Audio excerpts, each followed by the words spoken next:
नमस्कार, आपकी बात छत्तीसगढ़ में आपका स्वागत है। मैं हूं आपके साथ अभितोष सिंह। तो आज बात बीजेपी और कांग्रेस की चुनावी तैयारियों की। बीजेपी ने बगैर सीएम फेस के चुनाव लड़ने का ऐलान कर दिया। बीजेपी का दावा है कि उनके पास तो सबसे बड़ा चेहरा है प्रधानमंत्री नरेंद्र मोदी के रूप में। बस इसी मुद्दे को कांग्रेस ने हाथों हाथ लिया। कांग्रेस का यह कहना है कि बीजेपी के पास कोई चेहरा नहीं। सवाल यह भी बढ़ा कि क्या बीजेपी को कोई सरकार की खामी भी नहीं दिखी जो उसने कहा था कि वो लेकर लोगों के बीच में जाएगी। अब यही वजह है कि केंद्र की योजनाओं के बारे में जनता को रूबरू करवाने की बात बीजेपी कह रही है। तो आज आपकी बात में इन्हीं सारे मुद्दों पर बातचीत करेंगे।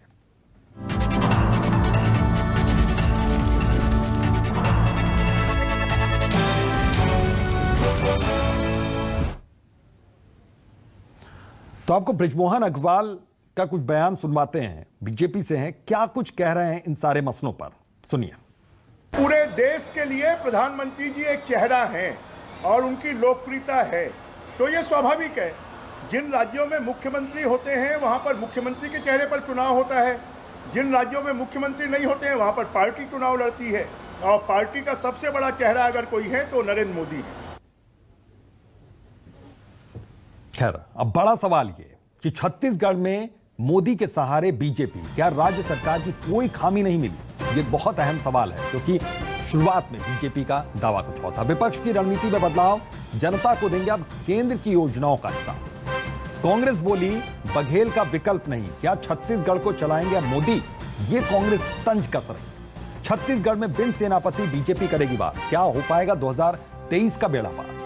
ये तमाम अहम सवाल है। न्यूज़ 24 मध्य प्रदेश छत्तीसगढ़ इस सवाल को उठा रहा है। यहां पर आपकी बात में इस पर चर्चा करेंगे। धनंजय ठाकुर हमारे साथ जुड़ रहे हैं, कांग्रेस के प्रवक्ता हैं। सर, बहुत बहुत स्वागत है आपका।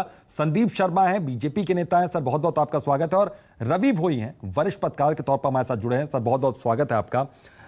धनंजय जी, मैं आपके पास आऊं इससे पहले संदीप शर्मा जी, मुझे ये समझाइएगा थोड़ा सा इस बात को। कई मोर्चों पर यह सवाल उठा और बार बार उठता जा रहा है, हो सकता है आगे भी उठे, कि क्या मुख्यमंत्री का फेस कोई इस बार होगा या फिर बाद में ही तय होगा?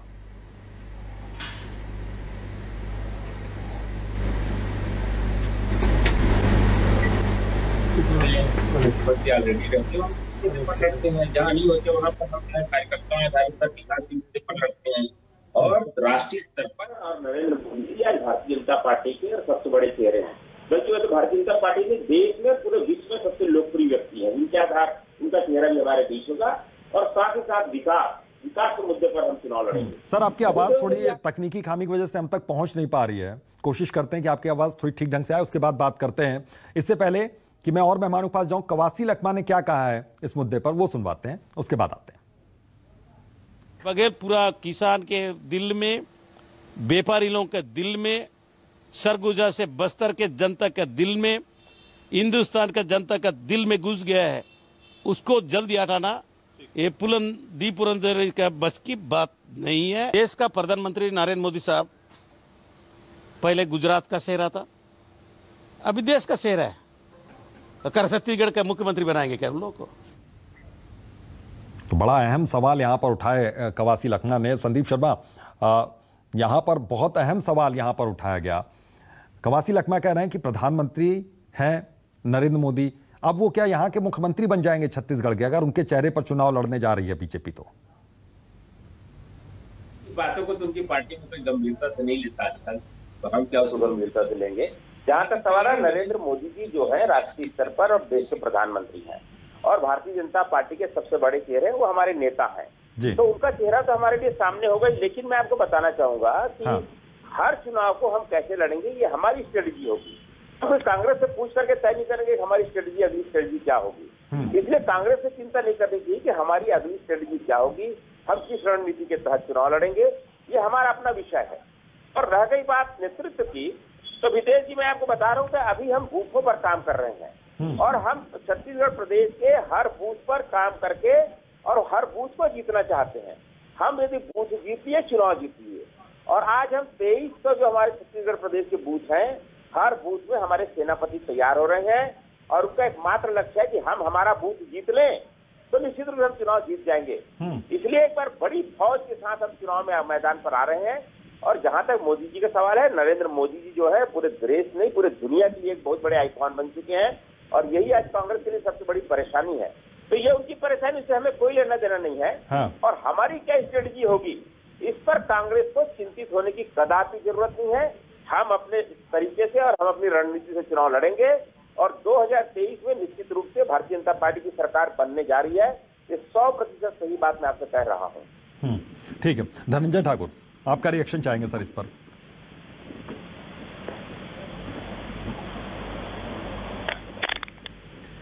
देखिए अभितोष जी, छत्तीसगढ़ में मुख्यमंत्री माननीय श्री भूपेश बघेल जी जो एक छत्तीसगढ़िया मुख्यमंत्री हैं, जो किसान मुख्यमंत्री है, जो छत्तीसगढ़ की कला संस्कृति परंपरा तीज त्योहार को जिए भी हैं, जो यहाँ के सारी संस्कृति को जानते हैं और जन जन के प्रिय नेता बन चुके हैं। उनकी जो ऐश्वर्य है, उनके जो प्रशंसा है, हर व्यक्ति का, हर वर्ग का व्यक्ति करता है, चाहे वो यहाँ के युवा हो, चाहे यहाँ के महिलाएं हो, चाहे यहाँ के बुजुर्ग हो, चाहे किसान हो, मजदूर हो, चाहे यहाँ की माता बहनें हो, व्यापारी हो, हर वर्ग या बच्चे भी उनको प्रेम से और बहुत प्यार से कका बोलते हैं। स्वाभाविक सी बात है, एक लोकप्रियता जो भूपेश बघेल जी का है और जो छत्तीसगढ़िया बात छत्तीसगढ़ में चल रहा है, इसके बाद मुझे लगता है कोई भी विपक्षी दल, उसके पास कोई चेहरा नहीं है, वो दुनिया के कोई भी चेहरा को लाकर चुनाव लड़ ले, छत्तीसगढ़ की जनता उसको स्वीकार नहीं करेगी।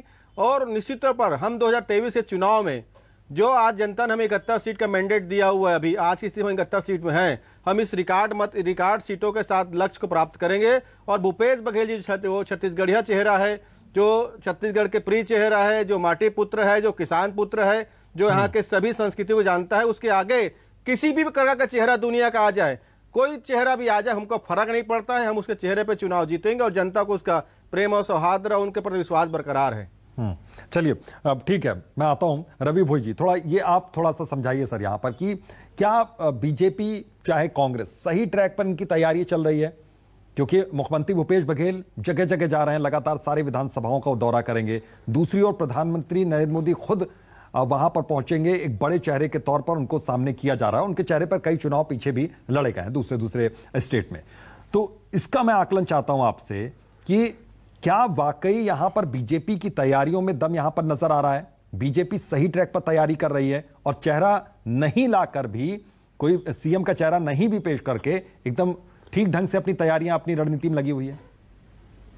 देखिए, भारतीय जनता पार्टी 2003 में भी बिना किसी चेहरे के चुनाव लड़ी थी। वहां पार्टी के बल पे चुनाव लड़ी थी और सत्ता में आई थी।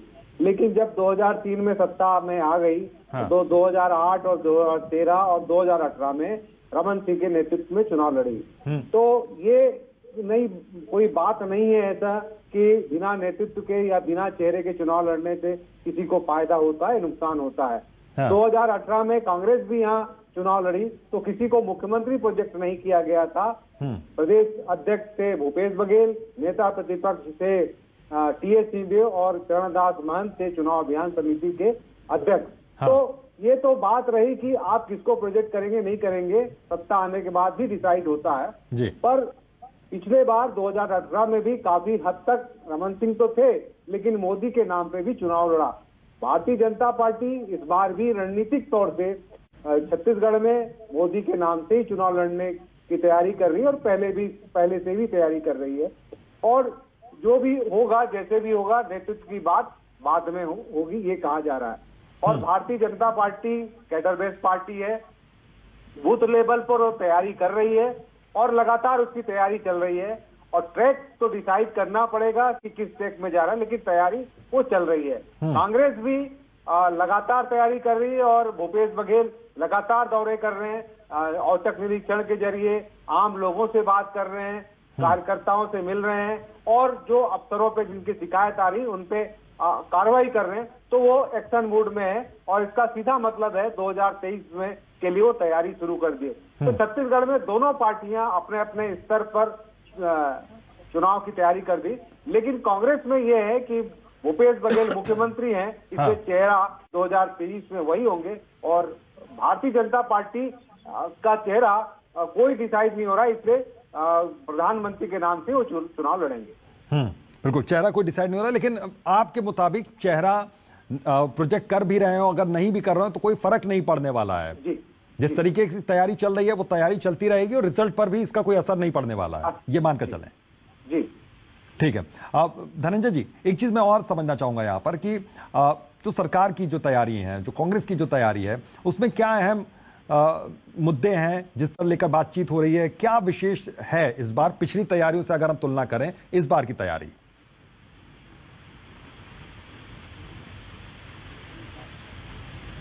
देखिए, आप देखेंगे जब हम विपक्ष में थे तब भी छत्तीसगढ़ के किसानों की बात हमने किया, छत्तीसगढ़ कला संस्कृति परंपरा तीज त्योहारों की बात किया, और 15 साल तक जो कमीशन खोरी और भ्रष्टाचार कुशासन की सरकार रही उसके खिलाफ सड़कों पर हमने आंदोलन किए और एक हमें बड़ी जीत मिली। हमें जो छत्तीसगढ़ की 2.5 करोड़ जनता का विश्वास मिला, हमारी सरकार बनी। आप देखेंगे मुख्यमंत्री की शपथ लेते हैं भूपेश बघेल जी और चंद मिनटों बाद छत्तीसगढ़ की एक बड़ी आबादी जिसको किसान कहा जाता है, क्योंकि छत्तीसगढ़ धान का कटोरा है, ऐसे 20 लाख किसान परिवार को कर्ज माफी का लाभ हमारी सरकार के द्वारा दिया गया और हमने वादा निभाने का काम किया।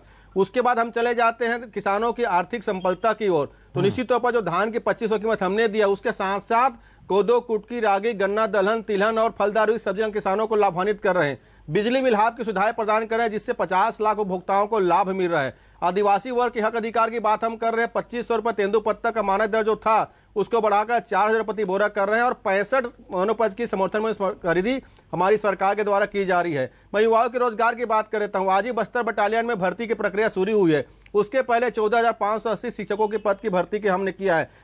नर्सों की भर्ती की प्रक्रिया हमारी सरकार के द्वारा की गई है। पुलिस विभाग में भर्ती की प्रक्रिया हमारी सरकार के द्वारा की गई है। उसके साथ साथ जो हम किसानों के लिए काम कर रहे हैं, हम श्रमिकों के लिए काम कर रहे हैं। श्रमिकों के लिए सबसे बड़ी योजना अगर कहीं चल रही है तो छत्तीसगढ़ में चल रही है।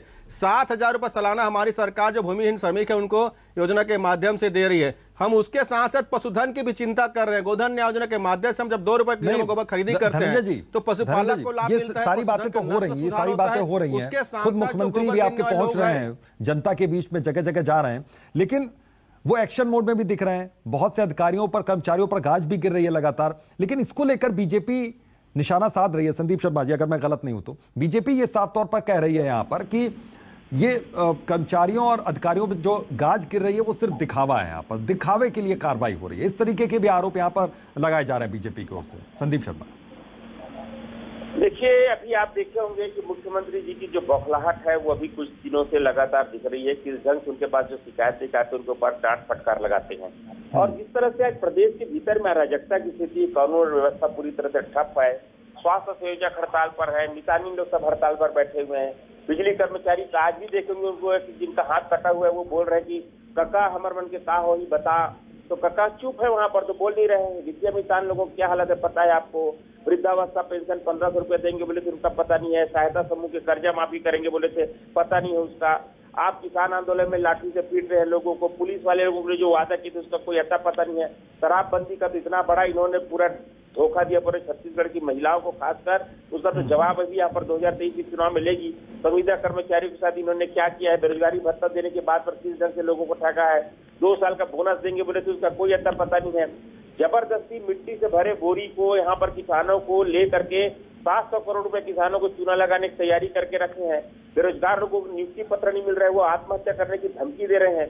और आप देखेंगे दुष्कर्म की घटनाएं छत्तीसगढ़ के प्रदेश में कितनी बढ़ गई, शिकायतें दर्ज नहीं हो रही है। सब तरफ एक हाहाकार की स्थिति है। रोज चोरी डकैती हो रही, लोग घर छोड़ करके निकलना नहीं चाह रहे हैं। आजकल शादी ब्याह में जाने से लोग घबरा रहे हैं, पता नहीं कब किसके घर में डकैती हो जाए। कौन से नए चेहरे और किस तरह के अपराधी चेहरे आज छत्तीसगढ़ में घूम रहे हैं, जब कोई पहचान नहीं हो रहा है। लेकिन संदीप जी, बता रहा हूँ, एक जिम्मेदार विपक्ष की भूमिका भी तो बीजेपी को फिर निभानी चाहिए। यहाँ पर बीजेपी ने शुरुआत में कहा कि हम जनता के बीच में जाएंगे तो कांग्रेस सरकार की जो खामियां रहेंगी उसको लेकर जाएंगे, लेकिन रणनीति यहाँ पर थोड़ी सी बदली हुई आपकी दिख रही है। आप कह रहे हैं कि केंद्र सरकार की जो योजनाएं चल रही हैं हम उसको लेकर जाएंगे।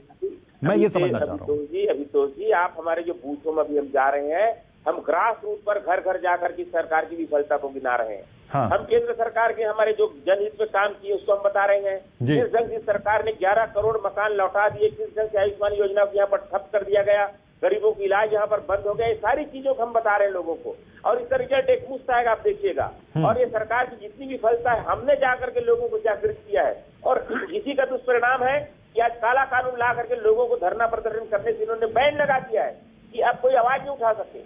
बोल रहे हैं कि 100 से ज्यादा मत आओ, 50 मत आओ, 20 मत आओ, ज्यादा लोग आओ, वो अपने घर में धरना प्रदर्शन करो। ये जो इस तरह से तमाशा सरकार खड़े कर रही है और जिस ढंग से सरकार में बौखलाहट है, आज खुद देखेंगे कि लोग शिकायत लेकर के जा रहे हैं, उनको गिरफ्तार हो रही है। हमारे भारतीय जनता युवा मोर्चा के कार्यकर्ता जहां पर भी मुख्यमंत्री जाने वाले हैं वहां पर हमारे युवा मोर्चा के कार्यकर्ताओं को रात को पुलिस उठा करके ले जा रही है ताकि वो जाकर के अपनी बात मत कर सकें। और जो लोग कैसे भी करके पूछ फान करके चले गए हैं, तो आप देखे होंगे सिमरन अग्रवाल के साथ किस ढंग से हमारे मुख्यमंत्री जी ने और किस भाषा में उनसे बात की है, बहुत दुर्भाग्यजनक है। मैं छत्तीसगढ़ की हमारी जो संस्कृति है, हमारे छत्तीसगढ़ के लोगों में जो विनम्रता है, सारे विनम्रता को आज मुख्यमंत्री जी ने तार तार कर दिया कि एक शिकायत करने वाली पीड़ित और परेशान महिला के साथ किस ढंग से उन्होंने दुर्व्यवहार किया। ऐसे उनको बोल दिया कि तुम झूठ बोल रही हो करके, बिना उनकी बातों को तस्दिया किए आप उनको एक तरफा कह रहे हैं कि झूठ मत बोलो।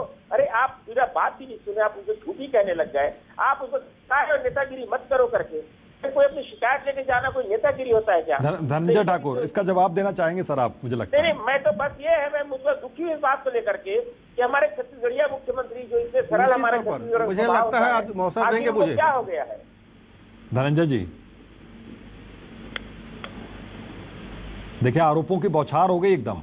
देखिए मुझे ऐसा लगता है कि भारतीय जनता पार्टी के जो नेता है उनका जवाब जनता, देखिए मुझे ऐसा लगता है कि भारतीय जनता पार्टी के नेताओं को जनता ने जवाब दे दिया है, क्योंकि लगातार भारतीय जनता पार्टी फ्रॉड करने में लगे हुए हैं, झूठ बोलते हैं, षड्यंत्र करते हैं, 420 करते हैं और गुमराह करने की कोशिश करते हैं। अभी सुन रहा था मैं संदीप शर्मा जी को, कह रहे थे 11 करोड़ मकान छत्तीसगढ़ में प्रधानमंत्री आवास का वापस चला गया। अरे झूठ बोलने की मर्यादा है, 11 करोड़ मकान छत्तीसगढ़ में कहाँ प्रधानमंत्री आवास चला गया? और इनको रिकॉर्डिंग सुना दीजिएगा, भी बोलेंगे मैंने कहा नहीं। दूसरी बात, ये किसानों की बात कर रहे थे, नवा रायपुर का किसान अगर आंदोलन कर रहे हैं ना अभितोष जी, तो रमन सिंह का महापाप है वो, जो उन्होंने उस एग्रीमेंट किया था। सत्ता में रहे लेकिन उनको ना तो जमीन दिया, ना तो उनको उनके मुआवजा का प्रकरण दिया। हाँ, भारतीय जनता पार्टी नेता को होटल बनाने के लिए 1 रुपए में जमीन जरूर दिया गया वहां पर, लेकिन जो किसान जमीन के असली हकदार थे उनको जमीन नहीं दिया गया। आज बैठे हुए हैं ना, हमारी सरकार ने 6 बिंदुओं की मांग को पूरा करने का काम किया है। ये बात कर रहे थे महिला स्व सहायता समूह कर्ज की, आगे कर्ज में कैसे रहा जब राज्य के खजाने में 41,000 करोड़ का कर्जा रमन सिंह ने लिया था और उसके बाद स्वतः समझ के बहने भी कर्ज में थी।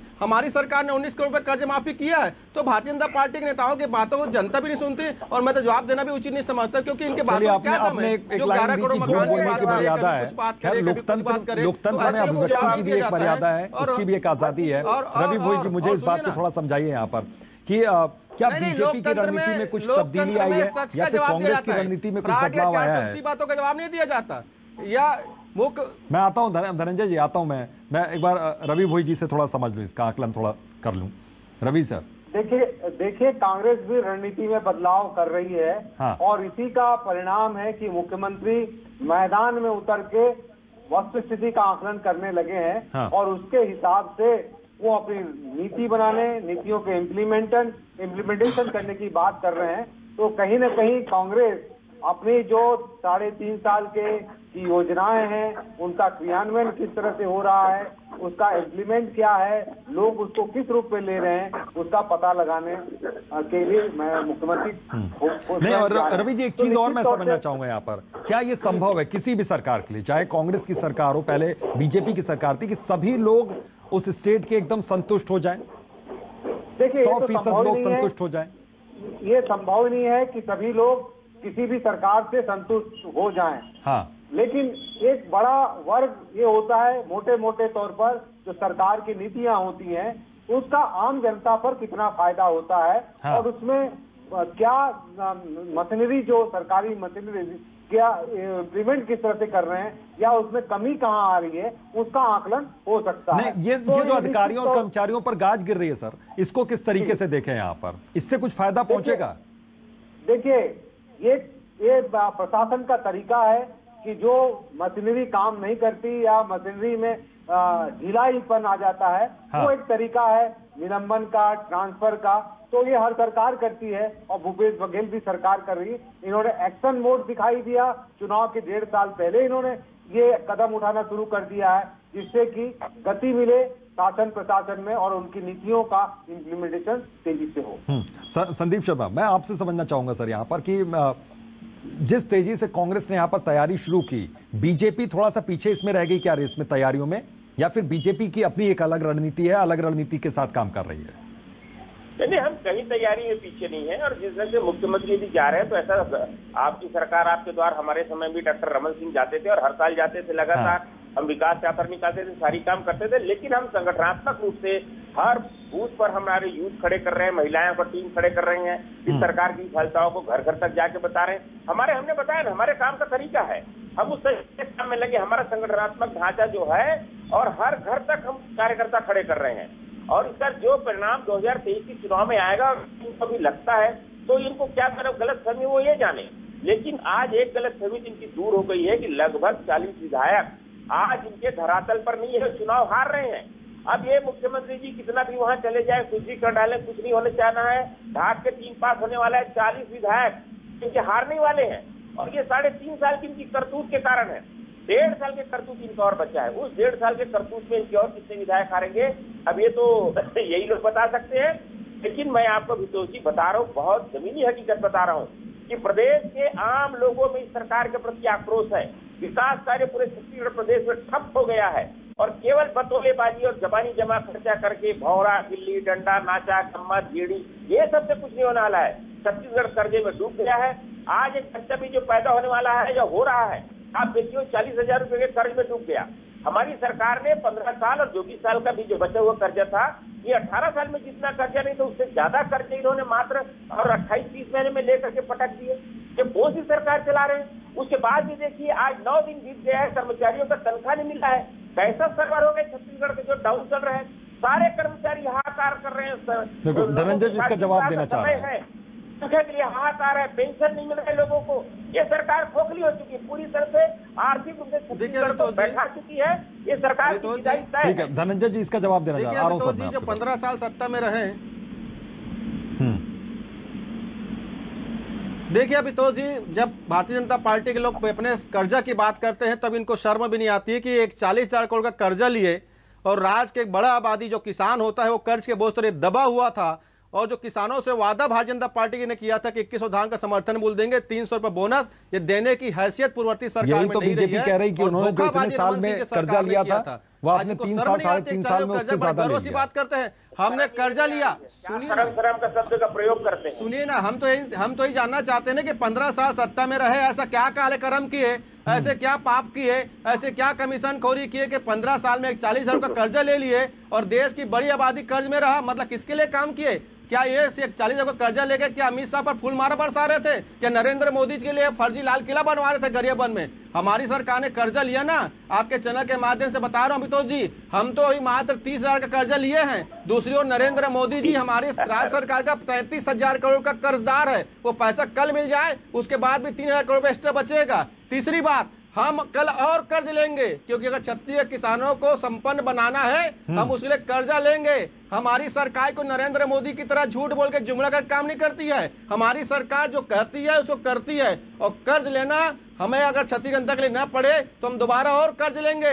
लेकिन बताना, जो एक 40,000 करोड़ का कर्जा 15 साल में लिया, राज्य की बड़ी आबादी 20 लाख किसान कर्ज में दबे थे, महिला स्व सहायता समूह की बहनें कर्ज में दबे हुए थे, युवाओं के हाथ में रोजगार नहीं था, यहाँ के मजदूरों के लिए कोई योजना नहीं थी, तो कहाँ गए 40,000 करोड़ का कर्जा? रवि भोई जी, सर एक आखिरी कमेंट आपसे लेता हूं मैं, भ्रष्टाचार किया गया। हम तो कर्ज के एक पाई का हिसाब बता रहे हैं और 33,000 करोड़ रुपए का मसला भी रहेगा। नरेंद्र मोदी की सरकार है इस राज्य का, अगर वो पैसा दे दे उसके बाद भी 3,000 करोड़ हमारा बचता है। शराबबंदी रहेगा और जो वादे के थे रोजगार वाला वो भी रहेगा। तो इस बार तो मुद्दे बहुत सारे हैं। अब उस मुद्दों को इस 1.5 साल में सरकार किस तरह से निपटा देती है वो देखने वाली बात होगी। बिल्कुल, उन मुद्दों को सरकार किस तरीके से निपटाती है और शायद मुख्यमंत्री इसीलिए आज निकले हुए हैं बाहर और लोगों के बीच में जा रहे हैं। बहुत बहुत शुक्रिया आप सभी मेहमानों का इस चर्चा में शामिल होने के लिए। सबसे बड़ा सवाल ये आज उठता है आपकी बात में कि क्या रणनीति में यहां पर तब्दीली की जा रही है बीजेपी की ओर से या फिर इसी रणनीति पर काम होगा? सबसे बड़ा फेस उनका प्रधानमंत्री नरेंद्र मोदी रहेंगे। बहरहाल मुख्यमंत्री भूपेश बघेल निकले हुए हैं और सभी से मुलाकात वो कर रहे हैं। तो आज आपकी बात में बस इतना ही। देखते रहिए न्यूज़ 24 मध्य प्रदेश छत्तीसगढ़।